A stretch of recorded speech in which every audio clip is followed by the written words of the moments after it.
Continuing our coverage of the biggest, most dangerous, most embarrassing national security breach in modern American history, when Trump Defense Secretary and former Fox News host Pete Hegseth was confronted by reporters about this scandal, he lashed out and lied his ass off so badly that not only did he earn a community note on Elon Musk's right-wing Twitter, he was also publicly called out by a former Fox News colleague, and we have to talk about it. But before we do, if you end up liking this video and you want to support the channel, please be sure to hit the like, subscribe, and alert bells before you go. All right, friends, as you can probably expect, most of the videos today will have a recurring theme because this is the biggest, most dangerous, most embarrassing national security breach in modern American history, and we really have to treat it that way. As a reminder, what happened was the Atlantic's editor-in-chief, Jeffrey Goldberg, broke a colossal story yesterday that the Trump administration accidentally texted him their top-secret war plans regarding their bombing of Houthis, the terrorist organizations, in Yemen, okay?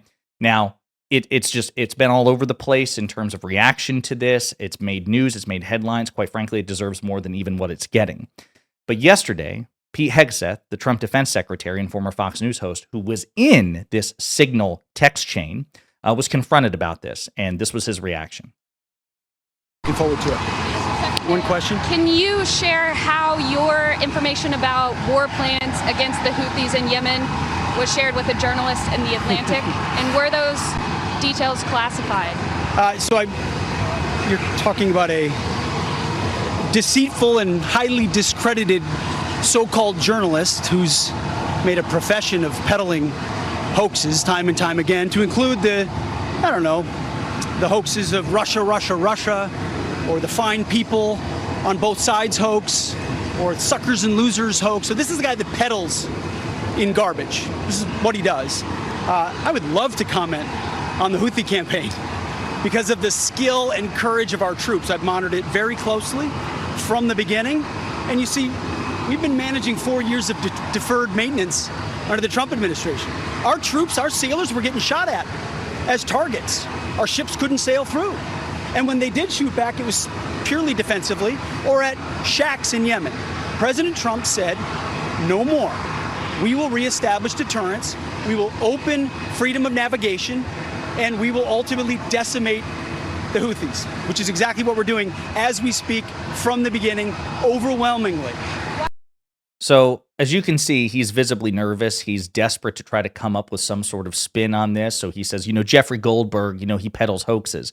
Except, as even right-wing Twitter noted, a spokesperson for the National Security Council, Brian Hughes, confirmed the authenticity of the chat to which Jeffrey Goldberg, editor-in-chief of The Atlantic, was inadvertently added. So there is no evidence that this is a hoax. There is plenty of evidence to the contrary. Pete Hegseth is lying. And he's lying so badly that he's tripping over himself along with the White House. They're contradicting each other. There's no alignment between Hegseth's message and the White House's message, because the White House is saying, yes, this is real. Hegseth's like, no, it's a bullshit hoax, because he can't admit his culpability. And so he's trying to do what served him very well on Fox, which is deflect, deny. And he's only digging himself into a deeper hole, which Democrats should absolutely, brutally, ruthlessly exploit. Here's another clip. Exactly what we're doing as we speak from the beginning, overwhelmingly. Why were those details shared on Signal, and how did you learn that a journalist was privy to the targets, the types of weapons used? I've heard I was characterized. Nobody was texting war plans, and that's all I have to say about that. Thank you. So again, the evidence is to the contrary. They have provided no evidence to contradict the claims of Jeffrey Goldberg. And again, it's so bad that not only did this earn a community note on right-wing Twitter, but even legendary conservative Fox News analyst Brit Hume, a former colleague of Pete Hegseth's, publicly called him out for it. Oh, for God's sake, Brit Hume says, the administration has already confirmed the authenticity of the message. And I should also note that not only did Hegseth say this, but even the DoD Rapid Response page, the official Twitter page of the Department of Defense, is also peddling Pete Hegseth's bullshit. Okay? As Mediaite reports, Pete Hegseth stunningly denies war plans were leaked to highly discredited journalists who dropped bombshell report. Again, the fact of the matter is, this authenticity has been verified by Hegseth's own White House. Now, Jeffrey Goldberg, the journalist in question, was interviewed by former Biden press secretary Jen Psaki, who's now a host on MSNBC, and he was asked to react to what Hegseth had to say. So we're going to play this clip of Goldberg reacting. You're talking about a deceitful and highly discredited so-called journalist who's made a profession of peddling hoaxes time and time again. Nobody was texting war plans, and that's all I have to say about that. I don't expect you're going to respond to every aspect of that, but nobody was texting war plans. Again, you have extensive reporting. Anybody can read it. What is your reaction to that? Look, I'm going to be responsible here and not disclose the things that I read and saw. I will describe them to you. The specific time of a future attack, specific targets, including human targets, meant to be killed in that attack, weapons systems, even weather reports, or, that the government is I don't know why Hegseth was sharing it with everybody. I mean, the precise detail, and then a long section on sequencing. This is going to happen, then that is going to happen. After that happens, this happens, then that happens, and then we go and find out if it worked. I mean, he can say that it wasn't a war plan, but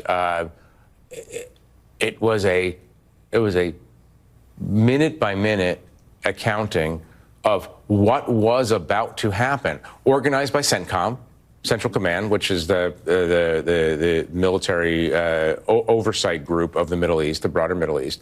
This is their plan, and he was taking their plan and sharing it with a bunch of civilian leaders.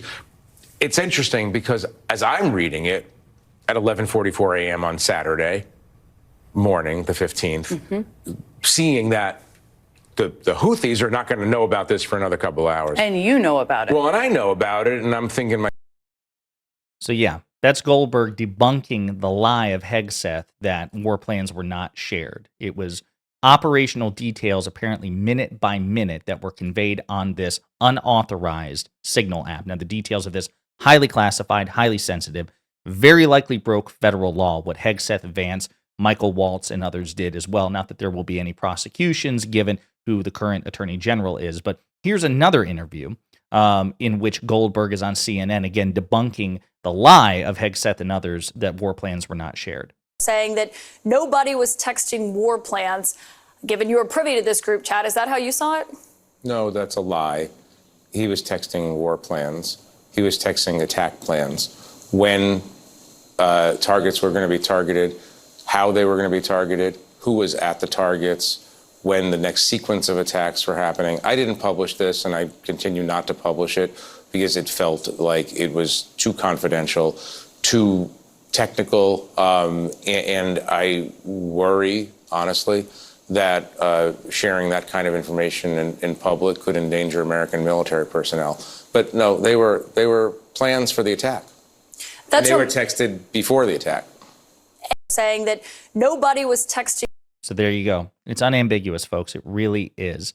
The fact of the matter is that top Trump cabinet officials engaged in reckless, irresponsible behavior, conveyed top secret, sensitive military information, war plans, to a journalist, and they were too stupid and reckless to recognize it. Imagine what the response would be if the shoe was on the other foot. And we'll actually be exploring that, I'm sure, in future videos, including the next one I'm about to share. But in the meantime, let's be very clear. Pete Hegseth was visibly concerned, visibly panicking, lied his ass off, was called out not just on right-wing Twitter, but by a right-wing Fox News host who used to be a colleague of Hegseth's. And the evidence is heavily to the contrary of everything that Hegseth had to say in response. So this is a colossal failure on his part, and he should be ruthlessly mocked for it. In the meantime, let me know what you think in the comments.